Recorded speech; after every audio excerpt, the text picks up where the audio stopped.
मोदी की देव दीपावली, बनारस में मोदी और मां गंगा ने प्रधानमंत्री नरेंद्र मोदी को एक बार फिर से बुलाया है। नमस्ते, मैं राशिद। अब से थोड़ी देर में काशी पहुंचने वाले हैं प्रधानमंत्री मोदी। ठीक 40 मिनट के बाद आज 6.25 घंटे की काशी दौरे पर रहेंगे प्रधानमंत्री नरेंद्र मोदी। ब्रेकिंग न्यूज ये है, 6 लेन हाईवे का उद्घाटन करेंगे, देव दीपावली कार्यक्रम में शामिल होंगे। काशी में 84 लाख घाटों पर जलेंगे 15 लाख दिए। पीएम मोदी जलाएंगे देव दीपावली का पहला दीप। सारनाथ में लाइट एंड साउंड शो भी देखेंगे प्रधानमंत्री नरेंद्र मोदी। तो पीएम मोदी आज अपने संसदीय क्षेत्र बनारस जाएंगे। बतौर पीएम 23वां दौरा है, कार्यकाल में तीसरी बार आ रहे हैं और आखिरी बार 16 फरवरी को काशी आए थे प्रधानमंत्री नरेंद्र मोदी। यानी बतौर पीएम प्रधानमंत्री का ये 23वां दौरा है, जबकि दूसरे कार्यकाल में तीसरी बार प्रधानमंत्री नरेंद्र मोदी बनारस के दौरे पर जा रहे हैं। और कहते हैं कि बनारस में जब प्रधानमंत्री पहुंचते हैं ना, तो बनारस यानी शिव के त्रिशूल पर बसी नगरी काशी, काशी घाटों का शहर काशी, जहां पर 84 घाट हैं। 84 घाट पर आज 15 लाख दिए भी जलाए जाएंगे, देव दीपावली मनाई जाएगी। लेकिन खास इसलिए है क्योंकि काशी में मोदी हैं। लगभग 2:15 से 2:30 बजे के बीच बाबतपुर एयरपोर्ट पर मोदी पहुंचेंगे। उसके बाद प्रधानमंत्री नरेंद्र मोदी, अलग अलग उनका प्रोग्राम भी है, लेकिन हर किसी को इंतजार है देव दीपावली यानी 15 लाख दियों का। और इस इंतजार में इंफोग्राफिक हम दिखा सकते हैं कि हाँ, इंफोग्राफिक के जरिए हम आपको ये दिखा रहे हैं। देखें, बहुत ही ज्यादा इंटरेस्टिंग वे में हम आपको दिखा रहे हैं। 2:30 बजे प्रधानमंत्री पहुंचेंगे कहां पर? बाबतपुर हवाई अड्डे पर। 3 बजे खजूरी जनसभा स्थल पर। लगभग 4:40 पर डुमरी गांव पहुंचेंगे। 5 बजे ललिता घाट, ललिता घाट से फिर काशी विश्वनाथ मंदिर चलेंगे। 5:30 बजे राजघाट जाएंगे। 5:40 पर देव दीपावली प्रोग्राम की शुरुआत हो जाएगी।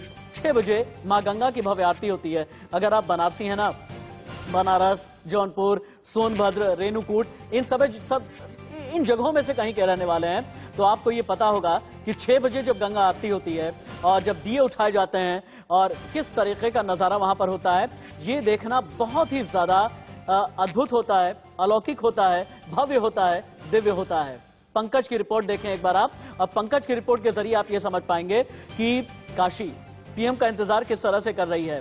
पंकज की रिपोर्ट आपको ये बताएगी, बनारस या वाराणसी कह लें या काशी कह लें, जौनपुर से 56 किलोमीटर की दूरी पर। मैं जौनपुर का नाम इसलिए ले रहा हूं क्योंकि मैं खुद भी जौनपुर का रहने वाला हूं और बनारस से मुझे खुद भी बहुत स्नेह है। आज जो लगभग 6.25 घंटे का प्रोग्राम है, ये 2 मिनट की पंकज की रिपोर्ट आप देखें। पंकज की रिपोर्ट आपको यह बताएगी कि प्रधानमंत्री के आने से पहले काशी किस तरह से सज करके तैयार है। प्रधानमंत्री नरेंद्र मोदी आज वाराणसी आ रहे हैं। मैं अभी खड़ा हूं राजा तालाब हंडिया 6 लेन जो लोकार्पण होना है, उस फ्लाईओवर पे खड़ा हूं। आप देख सकते हैं ये जो फ्लाईओवर है, राजा तालाब का फ्लाईओवर है। नीचे राजा तालाब मार्केट है और दूसरी तरफ जो रास्ता जा रहा है वो प्रयागराज को जा रहा है हंडिया होते हुए। तो ये जो 6 लेन है, ये 73.5 किलोमीटर लंबा जो 6 लेन है, ये इसका प्रधानमंत्री लोकार्पण करेंगे और लगभग 2447 करोड़ की लागत आई है इस पे। तो दूसरी तरफ मैं बात करूंगा पौराणिक महत्व को देखते हुए, बनारस से जो प्रयागराज की दूरी है, वो दूरी तो रहेगी, पर जो जाम जो लगता था, उस जाम की वजह से निजात मिलेगी और सफर 1 घंटा कम लगेगा। राजा तालाब से इंडिया न्यूज के लिए पंकज चतुर्वेदी, बनारस के सांसद और देश। लॉकडाउन के बाद पहली बार प्रधानमंत्री नरेंद्र मोदी अपने संसदीय क्षेत्र वाराणसी आ रहे हैं, जहां खजूरी में एक जनसभा को संबोधित करेंगे। उसके बाद 6 लेन का लोकार्पण करेंगे, जो 2447 करोड़ की लागत से बनाया गया है। हम खजूरी की जनसभा स्थल पर मौजूद हैं। ये देखिए, ये वही जनसभा है जहां प्रधानमंत्री नरेंद्र मोदी जनता को संबोधित करेंगे। ये देखिए कि कोरोना महामारी की जो चल रहा है, उसमें जो कुर्सियां लगी हैं वो काफ़ी सोशल डिस्टेंसिंग का ध्यान रखते हुए लगाई गई है और जो लोग हैं, लग रहा है कि यहाँ भारी मात्रा में भीड़ उमड़ेगी। अनंत देव पांडे, इंडिया न्यूज, खजूरी। बनारस की आयोजित आज शाम की देव दिवाली की सबसे जो खास पहलू होती है वो होता है आरती।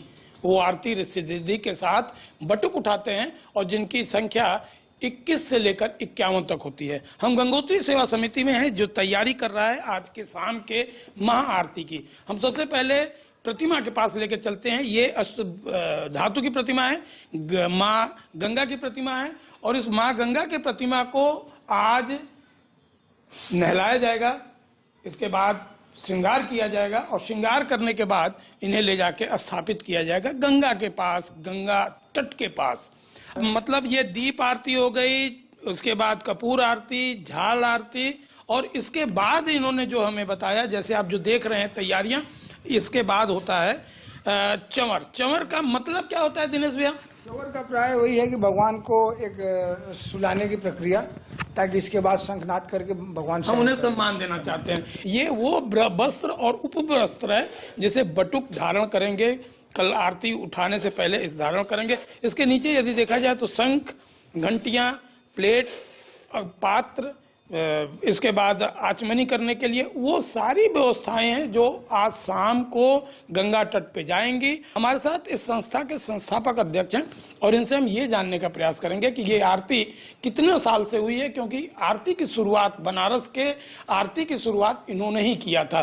क्या लगता है आपको, कितने साल हो गए और अनुभव क्या है इसके? करीबन 30 साल हो गए गंगा आरती। आरती का आपने शुरुआत किया? शुरुआत पहले हम ही एक आरती से शुरू किए जी। आपको ये प्रेरणा कहाँ से आई? ये प्रेरणा, हम हरिद्वार गए, हरिद्वार में देखे गंगा आरती, तो हमें लगा कि काशी में गंगा आरती नहीं है, हरिद्वार में इतना भव्य आरती होती है। तो वहाँ से आके 3-4 दिन बाद आरती की शुरुआत आपने किया? आरती की शुरुआत किए और धीरे धीरे आरती बढ़ता गया। ये थे बाबू महाराज, इनका साफ सा कहना है कि एक बार ये भी दर्शन और तीर्थ के नजरिए से हरिद्वार गए थे और हरिद्वार जाने के बाद इन्हें आरती कुछ इस तरह सम्मोहित किया कि ये वहीं से इस बात के लिए निर्णय वचनबद्ध हुए कि हम बनारस में चलकर आरती की शुरुआत करेंगे। अभिषेक के साथ संतोष ओझा, इंडिया न्यूज, वाराणसी। बनारस से हमने की है बड़ी तैयारी। पूरे बनारस में प्रधानमंत्री नरेंद्र मोदी के स्वागत के लिए क्या तैयारियां हैं, देव दीपावली की क्या तैयारी है, घाटों से लेकर के बाजार तक, और हाँ, वहां भी आपको लेकर के चलेंगे जहां पर बनारसी साड़ी बनती है, वहां भी आपको लेकर के चलेंगे जहां पर बनारसी पान अपनी स्वाद की वजह से, अपनी लज्जत की वजह से पूरी दुनिया में जाना जाता है, वहां भी आपको लेकर के चलेंगे। एक एक करके मेरे सहयोगी जुड़ते जाएंगे मेरे साथ में। अभी खुर्रम निजामी है मेरे साथ में और इसके अलावा पंकज चतुर्वेदी है। खुर्रम, सबसे पहले आपके पास आते हुए, मैं जहां तक देख पा रहा हूं खुर्रम कि आप घाट पर हैं शायद। अगर आप घाट पर हैं तो मैं चाहूंगा कि वॉक करते हुए जहां तक भी आप जा सकें हमें दिखाएं।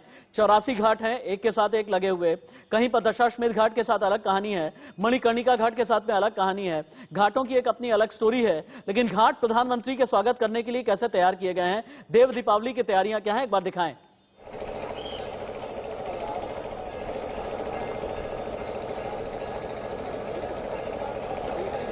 खुर्रम, सुन पा रहे हैं आप मुझे? खुर्रम निजामी, आप तक आवाज आ रही है क्या? खुर्रम निजामी तक आवाज नहीं जा पा रही है, एक बार उनको रिकनेक्ट करें। पंकज चतुर्वेदी के पास में चलते हैं। पंकज चतुर्वेदी, प्रधानमंत्री नरेंद्र मोदी का जो रोड रूट है उसे आप कवर कर रहे हैं। सड़क से होते हुए कहां कहां पर प्रधानमंत्री का काफिला जाएगा, और इसके अलावा आप मुझे एयर रूट और वाटर रूट के बारे में भी जानकारी दें। जी मैं बता दूं, अभी मैं राजा तालाब में खड़ा हूं, बनारस से लगभग 17 किलोमीटर दूर है। यहीं पे लोकार्पण होना है। यहां से 3 किलोमीटर आगे सभा स्थल है खजुरी में, जहां से प्रधानमंत्री 6 लेन की सड़क का लोकार्पण करेंगे। और रही बात उनके रूट की, तो रूट जो उनका हवाई रूट से, यहाँ से हेलीकॉप्टर से वो जाएंगे डोमरी, रामनगर के डोमरी जाएंगे, वहाँ वायुसेना के हेलीकॉप्टर से जाएंगे। वहाँ से फिर जल मार्ग से अवधूत भगवान राम घाट से जो अलकनंदा क्रूज है उस पर बैठ के प्रधानमंत्री मोदी ललिता घाट जाएंगे। ललिता घाट से काशी विश्वनाथ दर्शन करेंगे, कॉरिडोर का निरीक्षण करेंगे, फिर वापस क्रूज पे आएंगे, क्रूज से फिर राजघाट पे आएंगे और राजघाट से वो देव दीपावली का आगाज करेंगे। वहां से वो प्रथम दिया जलाएंगे, उसके बाद बनारस के सभी घाटों पे दिया जलेगी। और रही बात जो रोड से जाने की उनकी, तो राजघाट से निकलने के बाद प्रधानमंत्री चेत सिंह किला जाएंगे, वहां पे 10 मिनट रुकेंगे जहां लेजर लाइट शो है। 10 मिनट वो घाट से ही बीच नदी से जो है निहारेंगे और जो लेजर लाइट शो है। उसके बाद वो संत रविदास घाट जाएंगे, रविदास मंदिर में माल्यार्पण करेंगे रविदास जी को, और वहां से सड़क मार्ग से जिस 6 लेन रोड के बारे में आप बात कर रहे हैं ना, एक बार रिपोर्ट दिखा लेते हैं। रुक जाइए पंकज, अनंत की एक रिपोर्ट है जिस 6 लेन रोड के उद्घाटन की आप बात कर रहे हैं। एक बार अनंत की रिपोर्ट हम देख लेते हैं। अनंत की रिपोर्ट दिखाइए। लॉकडाउन के बाद आज पहली बार प्रधानमंत्री अपने संसदीय क्षेत्र वाराणसी आ रहे हैं, जहां खजूरी में एक जनसभा के दौरान 6 लेन का लोकार्पण करेंगे। हम उसी 6 लेन मार्ग पे मौजूद हैं। आपको बता सकते हैं कि ये वही रोड है जिसका प्रधानमंत्री लोकार्पण करेंगे। इस रोड पे 6 लेन पे जो है टोटल 2447 करोड़ की लागत से बनाई है, जिसमें 3 ओवरब्रिज, 22 अंडरपास और 35 बस स्टैंड बने हैं। आपको बता दें कि इसमें सबसे खास बात यह है कि यहाँ पे इमरजेंसी कॉलिंग बूथ भी लगाए गए हैं, जहाँ पे लोग इमरजेंसी सेवाओं का लाभ उठा सकते हैं। लोगों को जो ये 73 किलोमीटर का मार्ग है जहाँ प्रधानमंत्री आज लोकार्पण करेंगे, यहाँ पे लोगों को काफ़ी दिक्कतों का सामना करना पड़ रहा था। बनारस से इलाहाबाद जाने में टोटली 4 से 5 घंटे जहाँ लगते थे, आज ये रोड बनने के बाद लोग 1 से 1.5 घंटे में इलाहाबाद से पहुँच सकते हैं। आपको बता दें कि जो इलाहाबाद काशी ये दोनों धार्मिक स्थल हैं, ये लोगों को बड़ी सौगात देव दिवाली पे मिला है। अनंत देव पांडे, इंडिया न्यूज, वाराणसी। तो महादेव के घर प्रधानमंत्री नरेंद्र मोदी की देव दीपावली है। दोपहर करीब 2-2:15 बजे के आसपास प्रधानमंत्री नरेंद्र मोदी पहुंचने वाले हैं। बनारस पहुंचेंगे, राजा तालाब पर जनसभा को संबोधित भी करेंगे। प्रधानमंत्री नरेंद्र मोदी और पीएम देव दीपावली कार्यक्रम में शामिल होंगे। राजघाट पर देव दीपावली का पहला दीपदान करेंगे। क्रूज पर बैठेंगे, गंगा घाट की भव्यता देखेंगे। प्रयागराज बनारस 6 लेन हाईवे देश को समर्पित करेंगे। और इंफ्रास्ट्रक्चर के मामले में ये जो 6 लेन हाईवे है ना, बनारस से लेकर के प्रयागराज तक, इस 6 लेन के बारे में ये कहा जा रहा है कि पूर्वांचल के लिए ये बहुत बड़ी सौगात होगी। और पूर्वांचल के लोग बहुत अच्छे से समझ सकते हैं कि बनारस को प्रयागराज के साथ कनेक्ट करना कितना ज्यादा जरूरी है। चाहे रोजाना सफर करने वाले लोग हों, चाहे बनारस से प्रयागराज जाने वाले या फिर वापस आने वाले, उनके लिए बहुत ज्यादा जरूरी है। महादेव के घर पर देव दीपावली है। और रिपोर्टर को मेरे साथ में जितना जल्दी हो सके कनेक्ट कीजिए। खुर्रम निजामी को कनेक्ट कीजिए, पंकज चतुर्वेदी को कनेक्ट कीजिए, अनंत को कनेक्ट कीजिए। क्या खुर्रम निजामी मेरे साथ में कनेक्ट होंगे? पीसीआर टीम, खुर्रम निजामी को कनेक्ट कीजिए। प्रधानमंत्री नरेंद्र मोदी के पहुंचने का रंग दिखाना बहुत जरूरी है, और इस रंग में काशी में उत्सव कितना शानदार है। चंद घंटों का इंतजार है। प्रधानमंत्री बाबतपुर हवाई अड्डे पर अब से ठीक 15 मिनट के बाद पहुंचने वाले हैं। क्या रजत राकेश टंडन भी नहीं है लाइव? रजत राकेश टंडन, पंकज चतुर्वेदी, संतोष ओझा, खुर्रम निजामी, इन सभी रिपोर्टर को मेरे साथ में पैच किया जाए। प्रधानमंत्री नरेंद्र मोदी का देव दीपावली के इस प्रोग्राम में पहुंचने से पहले हमें यह जानना जरूरी है कि बनारस की तैयारी क्या है, काम करते हैं नहीं। में हम दशाश्वमेध घाट पे हैं, अति प्राचीन, और हमारे सामने ही गंगा अविरल और कलकल करके बह रही हैं। हमारे साथ बहुत सारे लोग हैं जो बहुत ही गर्मा गर्म डिबेट कर रहे हैं, और आप भी उनकी बातें सुन रहे हैं। कभी कभी उत्तेजना भी हो जा रही है, लेकिन डिबेट होनी चाहिए, बातें होनी चाहिए, और बातें दूर तक पहुंचनी चाहिए। शायद इस डिबेट का यही मकसद है। देखिए, आप लोग की शिकायतें बहुत हैं, लेकिन इसका सोल्यूशन भी तो आप बताइए कि क्या सोल्यूशन है, क्या सोल्यूशन है। क्योंकि देखिए, आप लोगों ने तो कई साल शासन किया है, और मुझे याद है इसके पहले जब कांग्रेसी सांसद थे, अगल बगल भी बहुत सारे लोग थे। तो ये तो समय की बात है, विचारधारा की बात है। बहुत सारे लोग विचारधारा बदल के दूसरी पार्टियों में चले जा रहे हैं, बहुत सारे लोग अभी भी है। तो सवाल ये उठता है कि असली जब तक आप चुनाव, संघर्ष, विपक्ष की राजनीति बहुत जरूरी है, होनी चाहिए, लेकिन जैसे जैसे कांग्रेस के नंबर कम हो रहे हैं, समाजवादी पार्टी विश्वकर्मा जी हैं, इस बार पूरे चुनाव में अखिलेश जी कहीं नहीं निकले। तो सवाल इस बात का है कि भैया जब लड़ोगे नहीं तो जीतोगे कैसे? देखिए, आपको एक बात बता दें, देश की आज़ादी के बाद देश में सुई तक नहीं बनता था। आज यदि आप घाट देख रहे हैं, इस पे सफाई देख रहे हैं, तो ये घाट कांग्रेस की देन है। 2014 के बाद आप लगातार देखेंगे कि सिर्फ विकास के नाम पे ढोंग हुआ। विकास वाकई होता तो मात्र यूपीए की सरकार में एक बार सोनिया गांधी जी आई थी, ट्रामा सेंटर जैसे बड़े हॉस्पिटल को दिया गया, आज जहां लोग इलाज कराते हैं। तो आप यहाँ पे इन सारे बदलावों से ट्रैवल एजेंट्स को कुछ फायदा हो रहा है? बहुत फायदा है सर। बताइए, आप खुद पूरा बताइए। सर 2005 में बनारस शिफ्ट हुआ था, और जब मैं आया था उड़ीसा में रहता था। उड़ीसा रहते थे जी। तो उड़ीसा से बनारस आप क्यों शिफ्ट कर गए? बस बिजनेस के पर्पस में आए, कुछ आगे बढ़ने के लिए। अच्छा, तो फिर उसके बाद आने के बाद उस वक्त जब हम आए थे तो 80 घाट पर पूरा मिट्टी लदा हुआ था, कुछ नहीं था। फिर धीरे धीरे थोड़ा बहुत काम होने लगा। उसके बाद मोदी जी आने के बाद जब वो झाड़ू लगाए जगन्नाथ गली में, उसके बाद से तेजी पकड़ा काम का, और पूरा मिट्टी साफ कर दिया गया। आज वहाँ पर किसी भी नागरिक से जाके पूछिए, जो पहले एक ग्राहक आता था तो उसके साथ लड़ते थे वो लोग आपस में कि कौन लेगा, आज के डेट में उनको लड़ने की जरूरत नहीं है। देखिए, ये लोग दूसरे के काम का फीता काटने का जिम्मा ले चुके हैं। दूसरों के काम को फीता काट करके विकास की श्रेणी में लाते हैं। आपने अखबारों में पढ़ा होगा कि कोरोना पीरियड में कूड़े के गाड़ी पर मरीजों को ले जाया गया और जो पिछली सरकार ने हजारों एम्बुलेंस दिया, उनके ड्राइवर का तनख्वाह ये नहीं दे पा रहे हैं। यही विकास है। हाँ नेता जी बताइए। देखिए, हमारी सरकार ने जो है विपक्ष को लगता है कि हम लोग का विकास नहीं होता है, लेकिन हम लोग जितना विकास बनारस के लिए कर रहे हैं, हमारी सरकार कर रही है। हम लोग इनको दिखाई नहीं देगा कि ये धीरे धीरे चलते रहते हैं। हम लोग 2 साल 1 साल में एक पुल को एक जगह करके खत्म कर देते हैं। सामने ही एक पुल है, ये जस्ट 13 साल लग गया उसको बनने में, और बावतपुर का पुल 2 साल में बना। 30 साल हो गया मेरी सब्जी मंडी टूट गई, कांग्रेस का सरकार था। कभी इन लोगों ने ये नहीं सोचा कि बीडीए वाले को बुलाकर, मंडी वालों को बुला के समझौता करा के उस मंडी का निर्माण करें। लाखों गरीब मर गए इनके जमाने में, इनके सरकार में लाखों गरीब बेघर हो गए। कितनों के घर में महीनों चूल्हा नहीं जला है, मगर माननीय प्रधानमंत्री और मुख्यमंत्री जी का देन है कि दोनों को पक्ष को बैठाकर आज उस मंडी का निर्माण हो रहा है। विकास के मानक पर हम बात कर रहे हैं। सब्जी मंडी पर आप उनसे बात करिएगा। हाँ, मैं अपने बनारस की बात करूँ।